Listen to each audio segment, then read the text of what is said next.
My name is Kevin Schmidt, and I'm a clinical social worker practicing as a psychotherapist at Centerpoint Counseling Services Cooperative in Viroqua, Wisconsin. And I'd like to talk about the 7 principles that underpin workers' co-ops, or all cooperatives. So when we were considering this model, the worker co-op model as a business model for our practice, we kind of reviewed, we went through the principles and we thought about them as a group, and it was clear right away that this was going to work for us. It actually was. It was hard to understand the finesse of some of these time-honored traditions, but we knew that this was a model for us. For example, the free and open membership, it just makes sense. You know, where if you're willing to work hard and you're open-minded and want to learn this model, if we have the work, we want to work with you. You know, we're starting up this club and we're letting everybody in. It's exciting. So that's free and open membership, to not discriminate. Economic participation, of course. You know, you want to invest. You want people to invest to buy in. You know, if you want to eat, you got to cook. So you got to participate, and that means buying in. Democratic member control. One of the first things we thought of was certainly we don't want to alienate Republicans. It doesn't mean, it's not a reference to political party, but just the notion that we're going to have a founding principle be a democratic workplace. We wanted to kind of review for ourselves that wasn't a kind of like a prerequisite was to be a Democrat, because if you think about it, this was kind of like be careful when you start a conversation. You never know where it'll go, because we thought, well, actually it's in some ways it's kind of a conservative model, because you're saying, I earned this money, you know, get your hands off my money. So the social values are friendly to Democrats perhaps, or liberal political parties, but then there's some of that's a pretty nice way to spell it out if you want to build bipartisanship within your business. This isn't like a lefty type of model. We kind of came to that conclusion, and another conclusion about this democratic member control. We thought, well, what does it mean if it's certainly not about Democrats per se, but we figured what it probably means is that you have to show up and listen and participate and like learn what someone else thinks and consider other people's point of view. And you have to have a point of view and be able to articulate it well and explain it to people. And then everyone else's job is to listen to you and be open to you, and kind of like, if you don't like it, well, pay more attention and find something you like about it, so that you can all kind of bring out the positives in everyone else's point of view. So once you learn all of that, you're educated about what everyone wants and what everyone's opinion is. Then you can have a vote. Democracy is not about voting. It's about learning and about knowing and about caring about each other's perspective. And it does have to do with voting, but it's much more of a verb. You know, it's like an action. To democracy is the way I look at it. So you don't think, well, we achieved it and then it's like carved in stone and then we can like move on. You know, like, so the democratic member control, that was exciting. Autonomy and independence. When at first, as a therapist, I thought, well, I was kind of like I thought, no, this is not okay to say we're autonomous, because I'm committed to serve my client. And we know from the very moment that we show up in the morning, we're interdependent with our client. Like, we don't exist without our client. We exist with our client or for our client.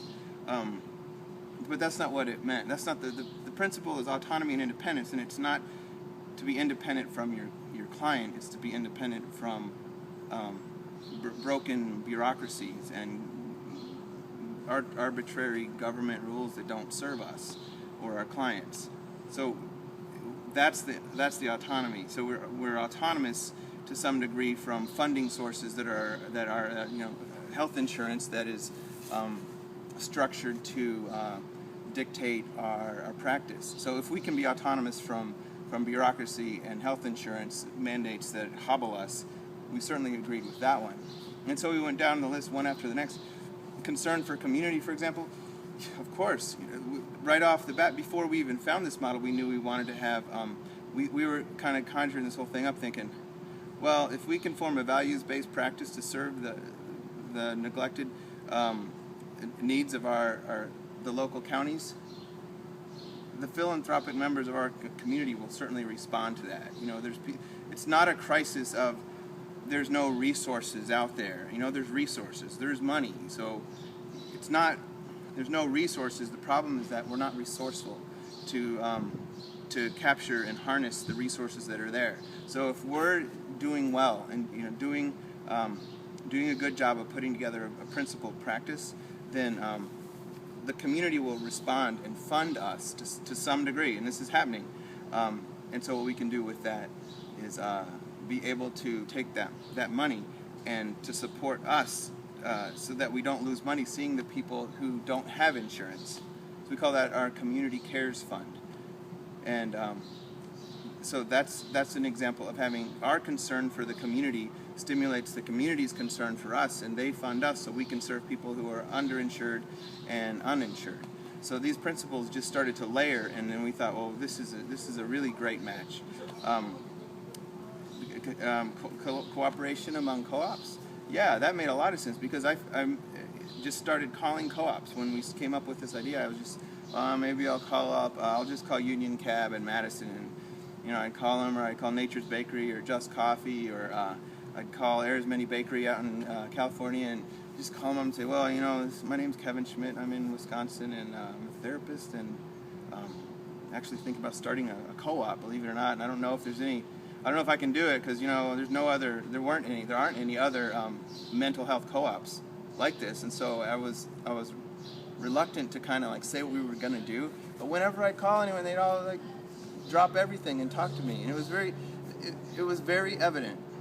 I'll tell you what, every time I called a co-op and explained what we were doing, I called another workers co-op, they were supportive of me just because I existed, just because I said what my plan was.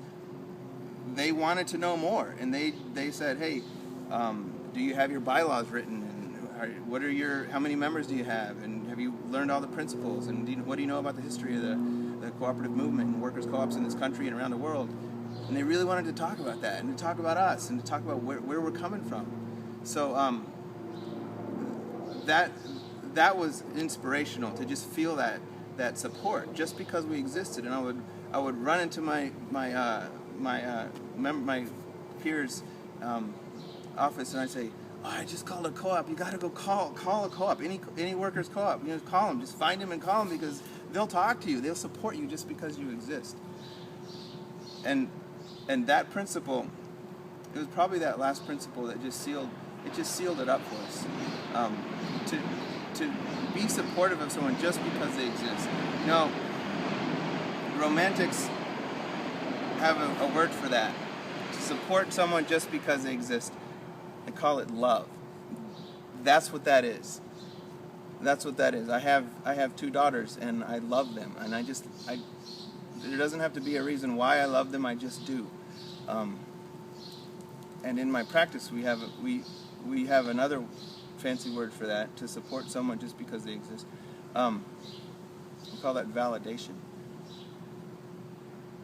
And validation is so powerful that if someone doesn't have validation to feel supported just because they exist, if you take a 2-year-old kid and you tell them that they don't matter, and you wish they weren't there, and you just kick them out of the way and get the hell away from me, I don't have time for you, I'm not interested in what you're going through or what you're thinking or how your day was.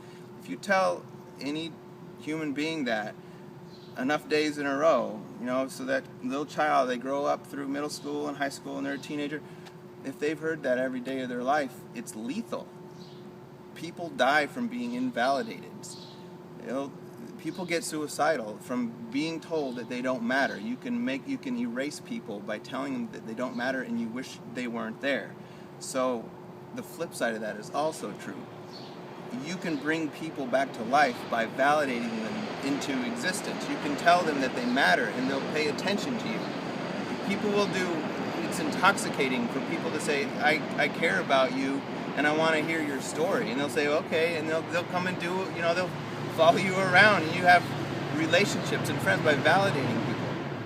So that's what I was getting on the phone from other co-ops, was they would care about me just because I had this idea we were going to start a co-op. And this pattern of being validated was that was one of one of the steps that just really helped us crystallize the whole thing. We don't call it validation here in this in the co-op world. There's a different word for it. And here we call it solidarity.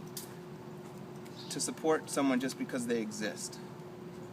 That's solidarity, and it's just as powerful, and it's very meaningful, and that's I think it's probably one of the main reasons that co-ops work, is because it's not just based on the bottom line, and as long as everybody's making money, then everything's good. It's about, we got to stick together, and we care about each other just because we exist. Awesome. Thanks, Kevin.